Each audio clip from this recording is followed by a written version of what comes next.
ഇവിടെ നടക്കുന്ന കാര്യങ്ങളെക്കുറിച്ച് പറയാമോ? സൂര്യകാലടി മന എന്ന് പറഞ്ഞാൽ കോട്ടയത്തെ സംബന്ധിച്ചിടത്തോളം കോട്ടയം എന്ന് പറയുന്നതായിട്ടുള്ള പഴയ രാജ്യത്തിൻ്റെ അഥവാ തെക്കുംകൂർ രാജ്യത്തിൻ്റെ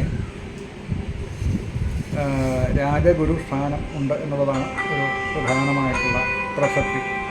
അപ്പോൾ ഇവിടെയുള്ള ജനങ്ങളുടെ ഒരു ഗുരുസ്ഥാനം, രാജാവിൻ്റെയും ഒക്കെ ഒരു ഗുരുസ്ഥാനം നമുക്കുണ്ട്. ഒരു മിനിറ്റ്. ഹലോ.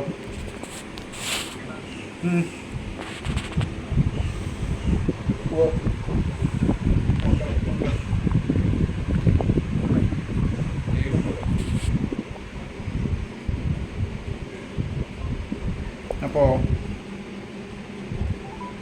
വാസ്തവത്തിൽ ഈ കോട്ടയത്തേക്ക് സൂര്യകാലടി മന പറിച്ചു നടപ്പെട്ടത് പോലും ഈ രാജഗുരുസ്ഥാനം ഏറ്റെടുക്കാൻ വേണ്ടിയിട്ടാണ്. എവിടുന്നാണ് പറിച്ചു നടപ്പെട്ടത്? ഇത് പണ്ട് ഭാരതപ്പുഴയുടെ തീരത്തായിരുന്നു. പഴയ പൊന്നാനി താലൂക്കിൽ കാലടി എന്ന പേരോടുകൂടിയ, ആ ദേശത്തിൻ്റെ പേരും കാലടി, കുറ്റിപ്പുറത്തിനടുത്താണ്. കാലടി എന്ന പേരോടുകൂടിയ സ്ഥലം ഇന്നുമുണ്ട്. അന്നത്തെ കാലടി മന ആയിരുന്നു. ആ കാലടി മനയുടെ പേര് തന്നെയാണ് ആ സ്ഥലത്തിന് ഇപ്പോഴും ഉള്ളത്. അവിടെ നിന്നാണ് പോകുന്നത്. അവിടെ നിന്ന് പോരാൻ പല കാരണങ്ങൾ പറയുന്നു. ഒന്ന്, അവിടെ പഴയ കാലത്ത് സാമൂതിരിപ്പാടുമായിട്ട് ഉണ്ടായ ഒരു ചില അസ്വാരസ്യങ്ങൾ ആണ്. ഇടയ്ക്ക് കട്ട് ചെയ്ത് പോകാൻ പറ്റുമല്ലോ. പഴയകാലത്ത് സാമൂതിരി പാടുമായിട്ടുള്ള വലിയ അടുപ്പം, സാമൂതിരി കോവിലകവുമായിട്ടുള്ള ബന്ധങ്ങളും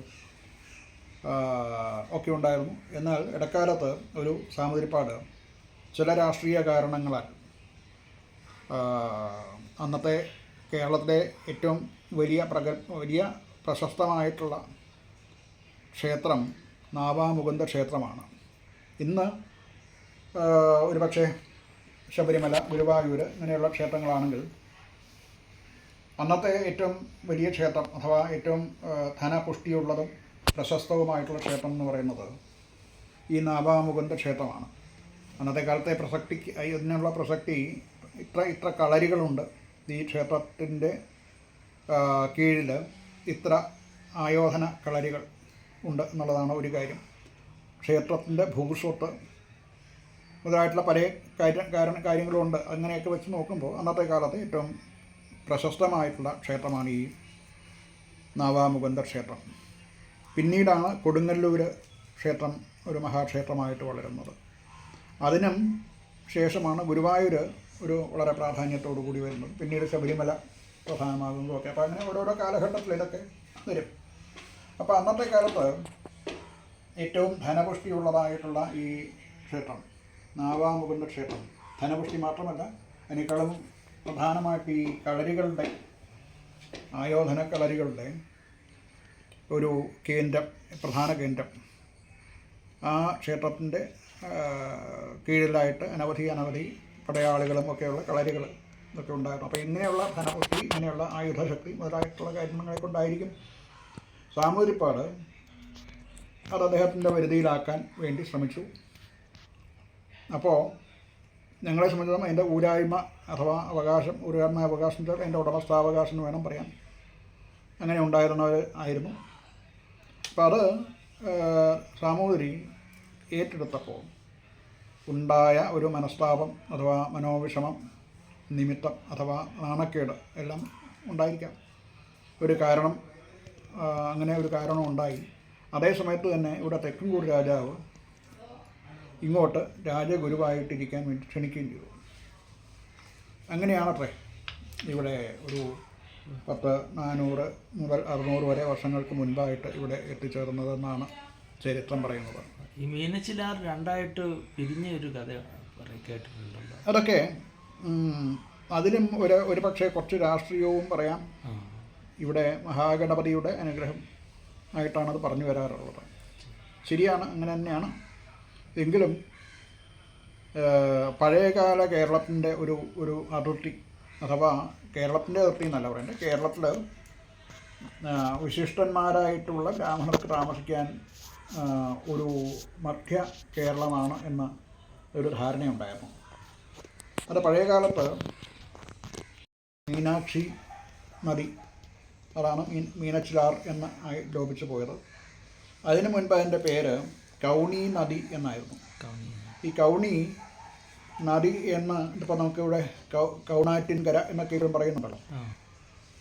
കൗണി നദി എന്നായിരുന്നു ഈ കൗണി ഇതിൻ്റെ ഈ മീനച്ചിലാറിൻ്റെ പഴയ പേര്. ഈ കൗണി നദിക്കും ചന്ദ്രഗിരി പുഴയ്ക്കും മധ്യത്തിൽ ആയിരിക്കണമെന്നും അതിൻ്റെ ആ സീമ ലംഘിച്ച് തെക്കോട്ടോ വടക്കോട്ടോ വിശിഷ്ടന്മാരായിട്ടുള്ള ബ്രാഹ്മണർക്ക് താമസിക്കാൻ പറ്റാത്ത ദേശമാണെന്നൊക്കെ ഒരു ധാരണ പഴയ കാലത്തുണ്ടായിരുന്നു. അപ്പോൾ സാമൂതിരി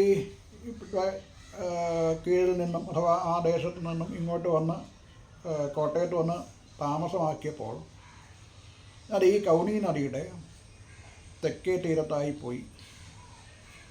അപ്പോൾ ആ സ്പർദ്ധ കിടപ്പുണ്ട് സാമൂതിരിയൊക്കെ ആയിട്ടുള്ള പഴയ. എന്നാൽ ചില അവകാശങ്ങളോട്ട് വിട്ടുകൊടുക്കാൻ തയ്യാറുമല്ല. അതിൽ പ്രധാനമാണ് കോഴിക്കോട് തളി ക്ഷേത്രത്തിൽ വെച്ച് നടത്തുന്ന പണ്ഡിത സദസ്സ്. പണ്ഡിത സദസ്സ്. അതിന് രേവതി പട്ടത്താനം എന്നാണ്. അതായത് പണ്ഡിതന്മാരായിട്ടുള്ളവരെ ആദരിക്കുന്ന ഒരു ചടങ്ങാണത്. അപ്പോൾ അതിന് സ്ഥിരമായിട്ട് സ്ഥാനം ഉണ്ടായിരുന്ന ഒരു കുടുംബമായിരുന്നു എന്നുള്ളത് കൊണ്ട് അത് വിട്ടുകൊടുക്കാൻ തയ്യാറുള്ളാത്തത് കൊണ്ട് ഇവിടെ വന്ന് താമസമാക്കി എങ്കിലും അതിന് പോയി. അവിടെ ചെന്നപ്പോൾ സാമൂതിരിയുടെ ആശ്രിതന്മാരായിട്ടുള്ള മറ്റുള്ള ആൾക്കാരും ഒക്കെ ചേർന്ന് പറഞ്ഞു, ഇങ്ങനെ ഇദ്ദേഹത്തിൻ്റെ ആഢ്യത്വം നഷ്ടപ്പെട്ടു, കൗണി നദിക്കരയുടെ തെക്കേ കരയിൽ പോയി താമസമാക്കിയത് കൊണ്ട് അത് നഷ്ടപ്പെട്ടു. അതുകൊണ്ട് ഇതിനുള്ള പട്ടത്താനത്തിനുള്ള അർഹതയില്ല എന്ന് പറഞ്ഞു. അപ്പോൾ അദ്ദേഹം ഒരു കള്ളം പറഞ്ഞു. തെക്കേക്കരയല്ല താമസം, വടക്കേക്കരയാണ് താമസം ഒരു കള്ളം പറഞ്ഞു. അപ്പോൾ അവിടെ എല്ലാവർക്കും അറിയാവുന്നതാണ് തെക്കേക്കരയാണ് താമസം എന്നുള്ള കാര്യം. അദ്ദേഹം വളരെ കൃത്യമായിട്ട് വളരെ നിശ്ചയദാർഢ്യത്തോടു കൂടി പറയുന്നു അങ്ങനെയല്ല, വടക്കേക്കരയാണ് എന്നുള്ളത്. അപ്പോൾ രാജാവ് അവസാനം ഒരു തീരുമാനം കൈക്കൊണ്ടു.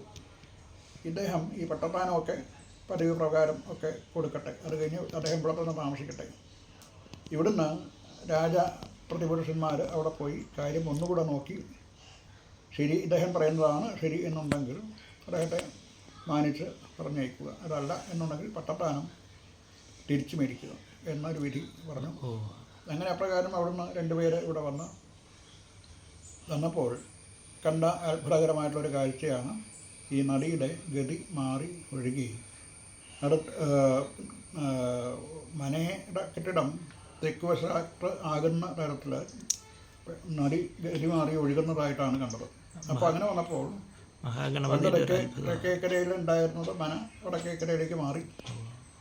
അത് ഗണപതി തൻ്റെ ഒറ്റക്കൊമ്പ് കൊണ്ട് തിരിച്ചൊഴുക്കിയെന്നാണ് നമ്മുടെ പരമ്പരയായ ഒരു വിശ്വാസം.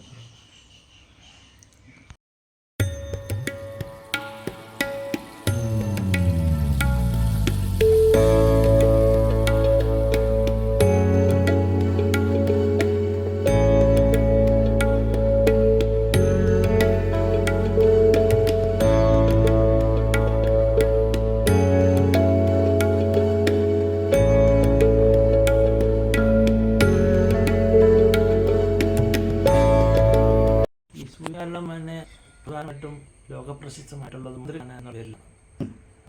അതേക്കുറിച്ച് അത് കേരളത്തിൻ്റെ ഒരു പ്രത്യേകതയായിരിക്കണം.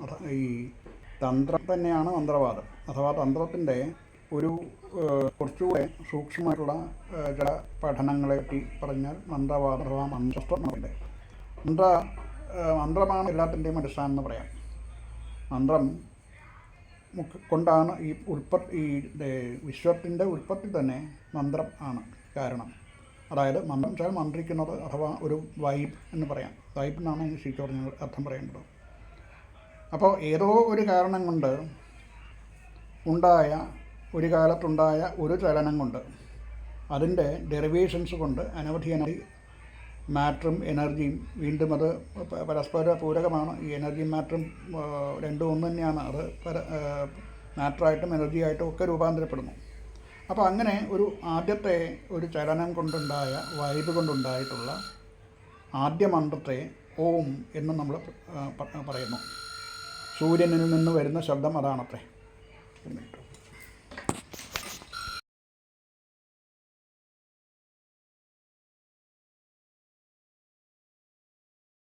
പുരാതനമായിട്ടുള്ള ഈജിപ്തിൽ അല്ലെന്നുണ്ടെങ്കിൽ യൂറോപ്പിൽ, മധ്യ പൂർവേഷ്യൻ രാജ്യങ്ങളിൽ, ഇനി സൗത്ത് ഈസ്റ്റിലേക്ക് പോയി കഴിഞ്ഞാൽ ധാരാളം ഇന്നും അമ്പലങ്ങളായിട്ട് തന്നെ നമുക്ക് കാണാം. കംബോഡിയ മുതലായിട്ടുള്ള രാജ്യങ്ങളിലൊക്കെ ഏറ്റവും വലിയ ഗണപതി ക്ഷേത്രം അവിടെയാണെന്ന് പറയുന്നു.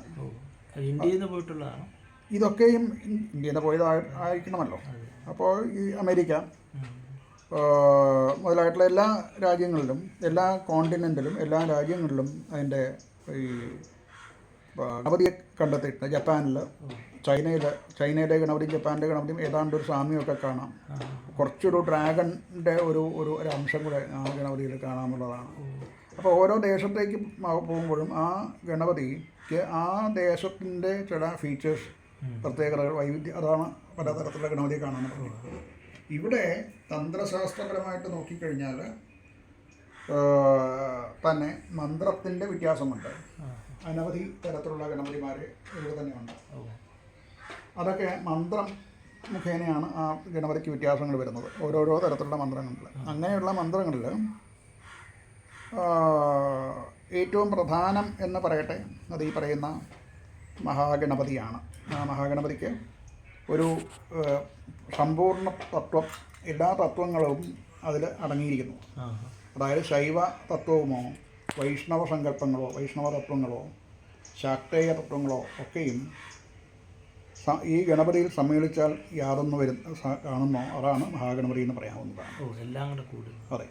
അപ്പോൾ ചുരുക്കത്തിൽ അതിൻ്റെ ധ്യാനത്തിൽ തന്നെ പറയുന്നുണ്ട്, സൃഷ്ടി, സ്ഥിതി, സംഹാരം, ഈ മൂന്ന് കർത്തൃത്വങ്ങളും അടങ്ങുന്നതായിട്ടുള്ള എന്ന് ധ്യാനമന്ത്രത്തിനുണ്ട്. വിശ്വപതി വിനാശ സംസ്ഥിതികരവും, വിശ്വത്തിൻ്റെ ഉൽപ്പത്തിക്കും വിനാശത്തിനും സംസ്ഥിതിക്കും കാരണപ്രദനായിട്ടുള്ള എന്ന് പറയാം. ഈ ആ ദേവൻ്റെ പ്രത്യേകതകൾ, കയ്യിലുള്ള ആയുധങ്ങൾ, മറ്റ് ഇതൊക്കെ നോക്കിക്കഴിഞ്ഞാൽ വൈഷ്ണവ തത്വങ്ങളാകുന്ന ചക്രം, താമര മുതലായിട്ടുള്ളവ കൈകളിൽ കാണാം. ശാക്തേയങ്ങളായിട്ടുള്ള പാശ അങ്കുശങ്ങൾ കാണാം. ശൈവമായിട്ടുള്ള ഋഷുവലാദികൾ കാണാം. അപ്പോൾ ഇതിൻ്റെയൊക്കെ സമ്മേളനമായി വേണം വിചാരിക്കാൻ. അതുകൊണ്ടായിരിക്കും ആ ദേവതയ്ക്ക്, ആ മഹാഗണപതി എന്ന് പറയുന്നതായിട്ടുള്ള ദേവതയ്ക്ക് കുറച്ചേറെ പ്രത്യേകതയുണ്ട്.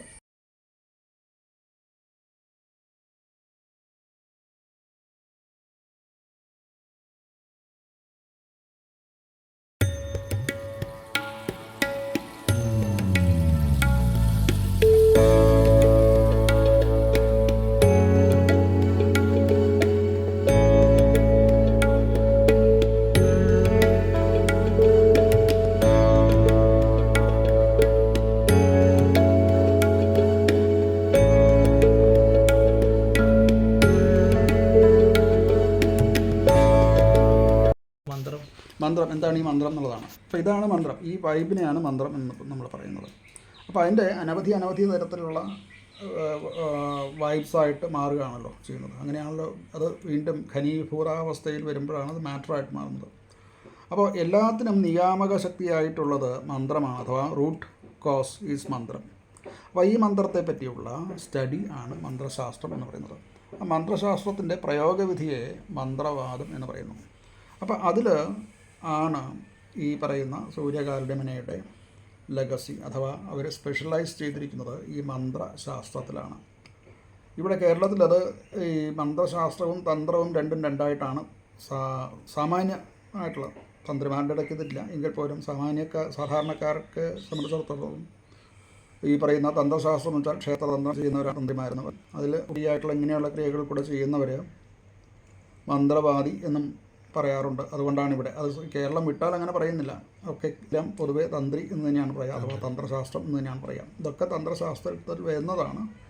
തന്ത്രശാസ്ത്രത്തിൽ വരാത്തതായിട്ടുള്ള അനേകം വരാത്തതായിട്ടുള്ള ഒന്നും തന്നെ ഇല്ല എന്നാണ് സാധാരണ പറയുക. ഇപ്പോൾ നൃത്തഗീതാദികളോ രസവിദ്യയോ അല്ലെന്നുണ്ടെങ്കിൽ മറ്റേ ഫിസിക്സോ കെമിസ്ട്രിയോ ഒക്കെ, രസവാദം എന്ന് പറഞ്ഞാൽ കെമിസ്ട്രിയാണ്. അപ്പോൾ ഇതൊക്കെയും തന്ത്രം എന്നാണ് പറയുന്നത്. പലതും നമുക്ക് പരിചയമുള്ള രാജ്യതന്ത്രം എന്ന് പറയില്ലേ, ഇതൊക്കെ തന്ത്രമാണ്. പഴയ കാലത്ത് തന്ത്രം എന്ന് പറയുന്ന വലുതായ ഒരു സബ്ജക്റ്റിൻ്റെ ഭാഗങ്ങളാണ് ഇതൊക്കെയും. അതിൽ തന്നെ ഈ പറയുന്ന മന്ത്രത്തെ പ്രത്യേകമായിട്ടെടുത്ത് അതിനെ കമ്പൈൽ ചെയ്യുക, അതിനെ ശുദ്ധീകരിക്കുക, അഥവാ പുതിയ മന്ത്രങ്ങളെ കണ്ടുപിടിക്കുക, സംശോധനം ചെയ്യുക മുതലായിട്ടുള്ളതൊക്കെ ചെയ്യുന്നതിന് പരശുരാമൻ 6 കുടുംബങ്ങൾക്ക് കേരളം സൃഷ്ടിച്ചു എന്നാണല്ലോ പറയുക. അങ്ങനെ അതിൽ 6 കുടുംബങ്ങൾക്ക് പ്രത്യേകമായിട്ട് ഒരു അതിനുള്ള അവകാശം എന്നല്ല പറയേണ്ടത്, അതിനുള്ള ചുമതല ഏൽപ്പിച്ചു. അങ്ങനെ ഉള്ളത് ഒരു കുടുംബമാണ്. അങ്ങയുടെ പിതാവായിട്ടാണ് ഇത് ചെയ്തു തുടങ്ങിയത് അല്ലെങ്കിൽ മുമ്പ് മുത്തച്ഛൻ? അയ്യോ, അത് അറിയില്ല. ഒരു 10-16 തലമുറ ഇവിടെ തന്നെ ഉണ്ടല്ലേ. പിന്നെയുള്ള തലമുറകളൊക്കെ അന്വേഷിച്ച് ഇവിടെ പോകണം, പൊന്നാനി പോകേണ്ടി വരും. അതൊക്കെ എത്രയോ സഹസ്രാബ്ദങ്ങൾക്ക് മുൻപേ തുടങ്ങിയിട്ടുള്ളതാണ്. ഇവിടെ വന്നിട്ട് തന്നെ 16 തലമുറയായി എന്നാണ് പറയുക. ഈ നമ്പൂതിരിയും പട്ടതിരിയും തമ്മിൽ എന്തുവാ വ്യത്യാസം? നമ്പൂതിരി എന്ന ഒരു സർവനാമമാണ്. അതായത് ബ്രാഹ്മണരായിട്ടുള്ള കേരളത്തിലെ ബ്രാഹ്മണരെ പൊതുവെ നമ്പൂതിരി എന്നുള്ള ഒരു സംജ്ഞയിലാണ് അത് അവരെ അറിയപ്പെടുക. നിരവധിയായിട്ടുള്ള വർഗങ്ങളുണ്ട് എന്ന് പറയാം. അപ്പോൾ അതിൽ ഓരോരോ പ്രത്യേകതകളെ കൊണ്ട് ആണ് ഈ ആഢ്യത്വം ഉണ്ടാകുന്നത്. നമ്പൂതിരിപ്പാട്, ഭട്ടതിരിപ്പാട് ഇവരൊക്കെ ആഢ്യന്മാരാണെന്നാണ് ഇപ്പം. പഴയകാലത്തെ ആഢ്യത്വം എന്ന് പറഞ്ഞാൽ ആഢ്യസങ്കല്പം എന്ന് പറഞ്ഞു കഴിഞ്ഞാൽ ഇന്നിപ്പോൾ അത് ധനം കൊണ്ടാണെന്നൊക്കെയാണ് ഒരു വെയ്പ്പ്. പക്ഷേ അങ്ങനെയല്ല, അതിൻ്റെ ശരിയതല്ല.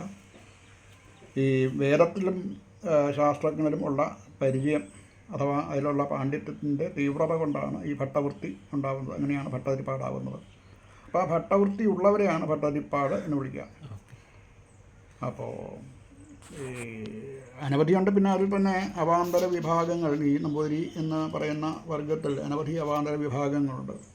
അതിൽ തന്നെ ഈ പറയുന്ന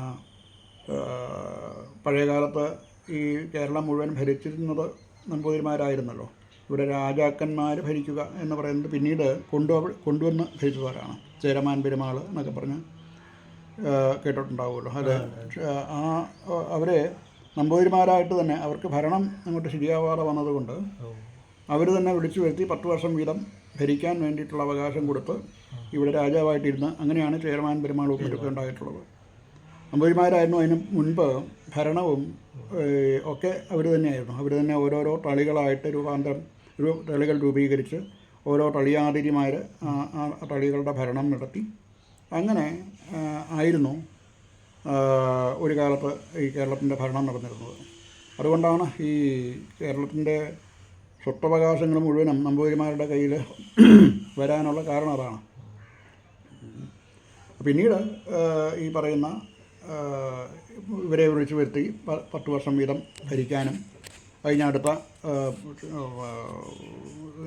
രാജാവിനെ ഇവർ നമ്പൂതിരിമാർ തന്നെ സെലക്ട് ചെയ്ത് അടുത്ത 10 വർഷത്തേക്ക് ഭരണം ഏൽപ്പിക്കുക, ഇങ്ങനെയൊക്കെയായിരുന്നു. പിന്നീട് അത് നിന്നുപോയി. ചേരമാൻ പെരുമാൾ എന്ന് പറയുന്ന കൊടുങ്ങല്ലൂർ ആസ്ഥാനമായിട്ട് ഭരിച്ചിരുന്ന ആ ഒരു സമ്പ്രദായം നിന്നുപോയി. അവരിൽ തന്നെ പെട്ട പല താവഴികൾ പിന്നീട് കേരളത്തിൻ്റെ പല സ്ഥലങ്ങളിലായിട്ട് ചെറിയ ചെറിയ നാട്ടുരാജ്യങ്ങളായിട്ട് രൂപാന്തരപ്പെടുകയും അതും പിന്നീടൊരു കാലത്ത് പ്രധാനപ്പെട്ട 3ആയിട്ട് സാമൂതിരിയായിട്ടും കൊച്ചിയായിട്ടും തിരുവിതാംകൂറായിട്ടും പരിണമിക്കുക. അങ്ങനെ അവസാനം വന്നപ്പോൾ ഈ 3 പ്രധാന രാജവംശങ്ങളായിട്ട് മാറി. തെക്കുംകൂറ്, വടക്കുംകൂറ്, വെമ്പുളിനാട് മുതലായിട്ടുള്ളവയൊക്കെ തിരുവിതാംകൂറിൽ ലയിച്ചു.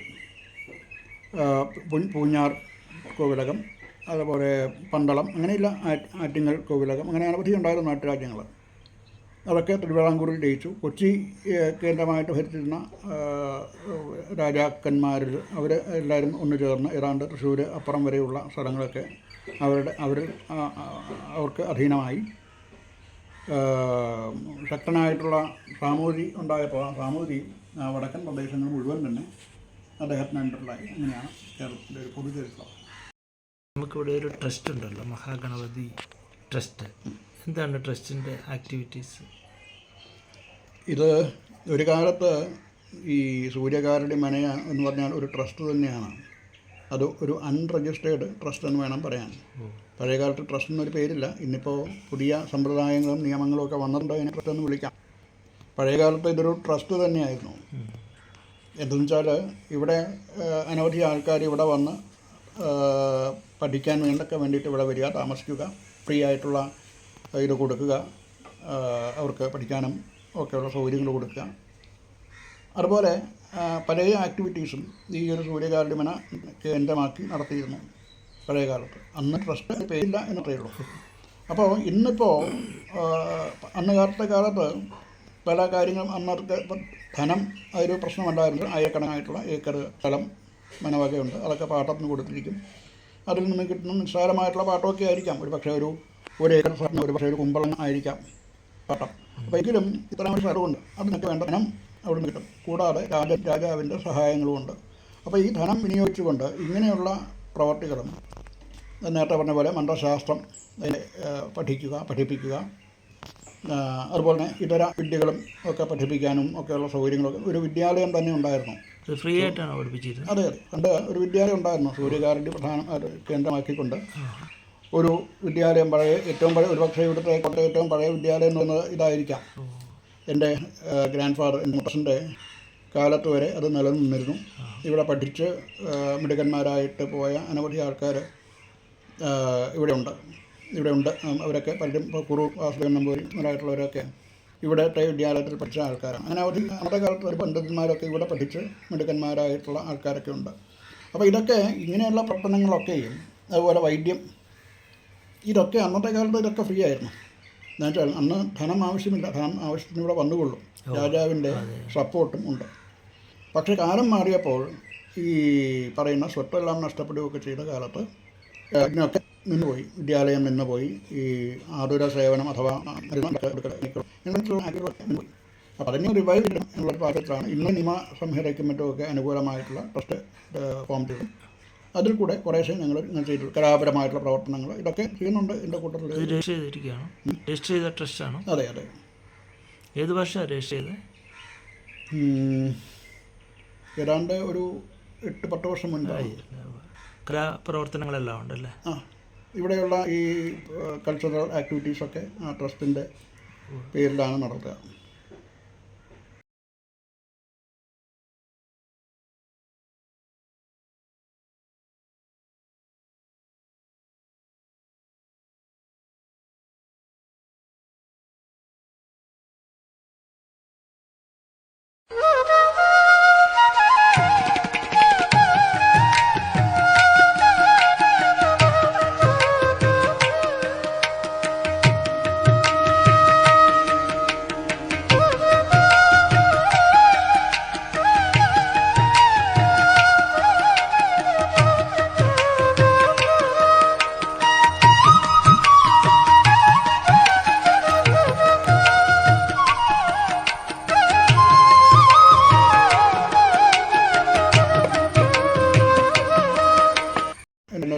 പദ്ധതി അറിവിന് തുടങ്ങിയതാണ്. ഇന്നിപ്പോൾ കേരളം മുഴുവനും നക്ഷത്രവനം ആയതിൻ്റെ തുടക്കം ഇവിടുന്നാണ്. 10-15 വർഷങ്ങൾക്ക് മുൻപ് അന്നത്തെ മഹാരാജാവിനെ ക്ഷണിച്ചു കൊണ്ടുവന്ന് അദ്ദേഹം ആണെന്ന് അത് എൻ്റെ വൃക്ഷം വലിപ്പാവ മഹാരാജാവ് അദ്ദേഹമാണ് ഈ പറയുന്ന അന്ന് തുടങ്ങിയതാണ്. അദ്ദേഹമാണ് അന്നത്തെ ദിവസം പല കാര്യം നമ്മുടെ MP MLA ജഡ്ജസ് അതുപോലെ ഇങ്ങനെ പല ആൾക്കാരും എല്ലാവരെയും കൊണ്ടും അവരവരുടെ വൃക്ഷ തൈകൾ നടിയിച്ചു. കേട്ടോ, അതിൻ്റെ ഒരു കൊടുക്കേണ്ടതാണ്. അത് കണ്ടു ന്യൂസൊക്കെ വന്നപ്പോൾ അതെല്ലാം സ്വീകരിച്ചതാണ്. കേരളം ഒട്ടാകെ ഈ നക്ഷത്രവനങ്ങളുണ്ട്. നക്ഷത്രം മനുഷ്യൻ പ്രകൃതി മനുഷ്യൻ ഇത് തമ്മിലുള്ള അഭേദ്യമായിട്ട് ഇതിൽ കൂടെ സ്ഥാപിച്ചിടാൻ സാധിക്കും എന്നുള്ളതാണ്. വൃക്ഷത്തെ പ്രതിയെ ശിക്ഷിക്കും. ഇതൊക്കെ നമ്മുടെ കടമാണ്, ഇക്വരിയാണ്. പനവൻ്റെ പേരിൽ പ്രത്യേകതകളോട് കൂടിയ വൃക്ഷമുണ്ട്. രംഗത്തോട് പ്രത്യേക ആകണല്ലോ ആവശ്യമുണ്ടാകുന്നത്. അതുപോലെ വേറെ ഈ ഗംഗാപ്രവാഹം എന്ന് പറഞ്ഞ പദ്ധതിയുണ്ട്. അത് ഞാനുണ്ടായിരുന്നു.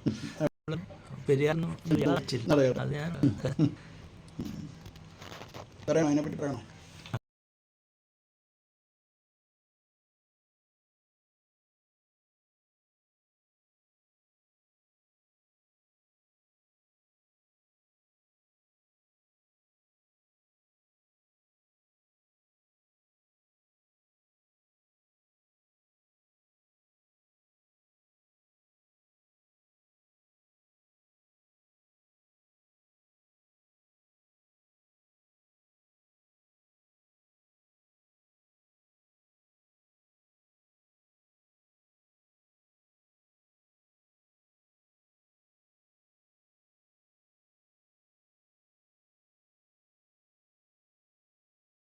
ഇത് മറ്റേ KM സർ KM ഇന്ത്യ വന്നിട്ടുണ്ട്. ഏത് കേട്ടോ? ഒരു 65 61 65 ആൾക്കാരായി 1965. മാത്രം ഉണ്ടായിരുന്നപ്പോൾ. അതെ. അത് പിന്നെ ഇദ്ദേഹം ഉണ്ട്, ജയപ്രകാശ് നാരായൺ, അതല്ലേ അതുപോലെ അന്നത്തെ കാലത്ത് ധാരാളം അങ്ങനെ ആൾക്കാരൊക്കെ വരുന്നത്. ഗാന്ധിജിക്ക് വരണമെന്ന് ആഗ്രഹം ഉണ്ടായിരുന്നു, അദ്ദേഹം പ്രകടിപ്പിച്ചു. അന്ന് എന്തോ കാരണം കൊണ്ട് ഇവിടെ വരാൻ സാധിച്ചില്ല.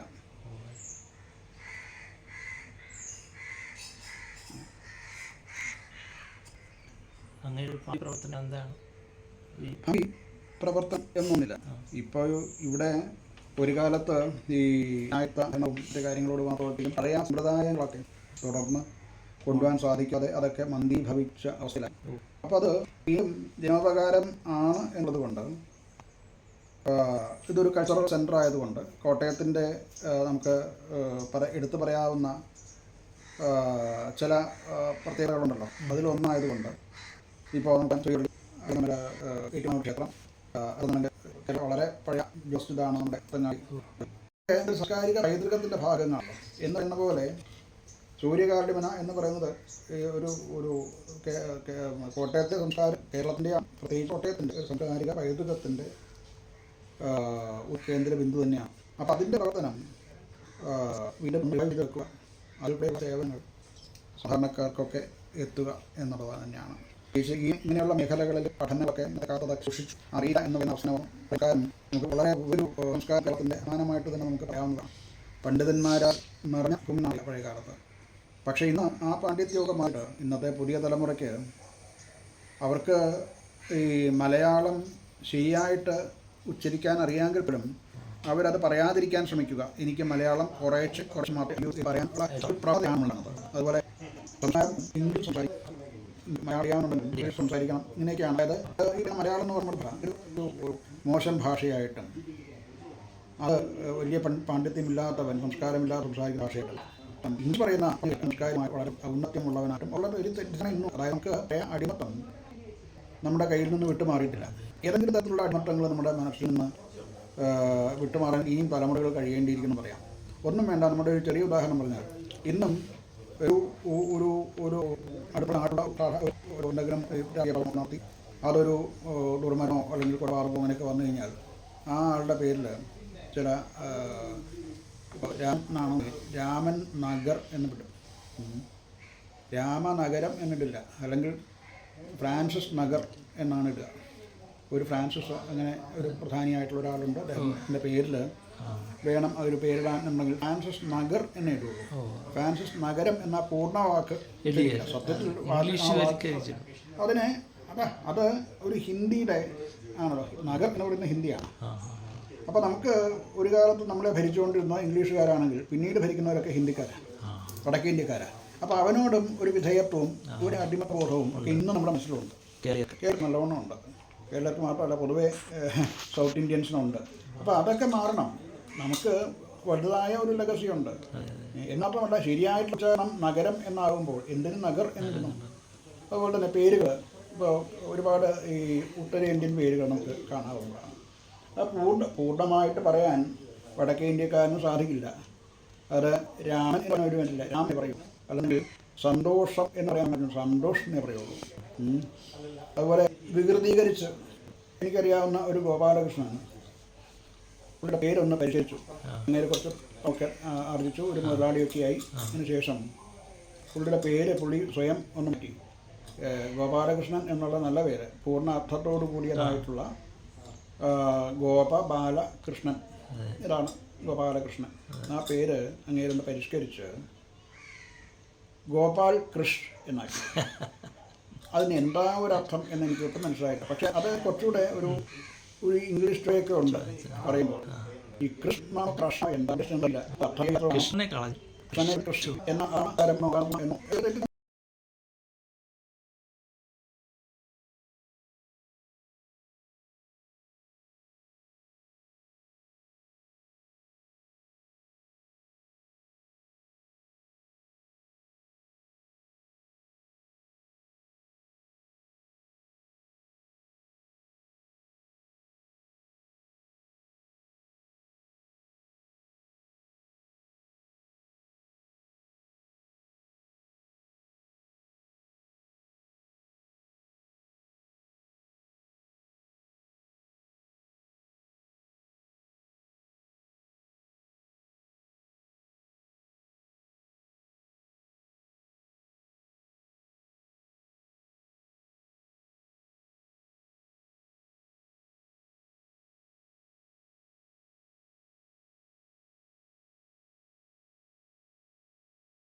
ഇതാണ് സ്വീപമായിട്ടുള്ള നമുക്ക് പൂജ അങ്ങനെ വല്ലതും ഉണ്ടോ?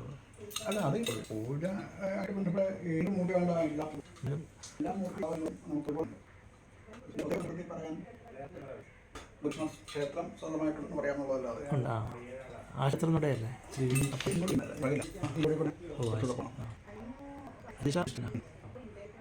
ഈ ഗണപതിയുടെ പ്രതിഷ്ഠ അവിടെയാണ്. ഇതിനകത്താണ് ക്ലിനിക്കാണ്. ഓ ശരി.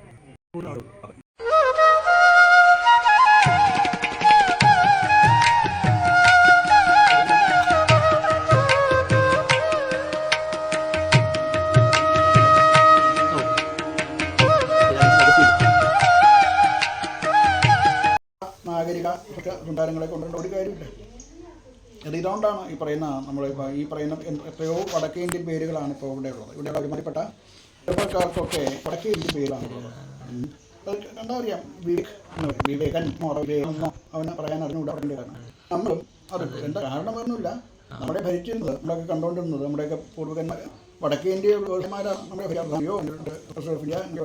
എല്ലാം വടക്കേ ഇന്ത്യ ആയിരുന്നു. അവിടെ പേര് അതുകൊണ്ട് നമുക്ക് അടിമട്ടുണ്ട്. അതാണ് അങ്ങനെ നമ്മൾ അനുകരിക്കുന്നത്.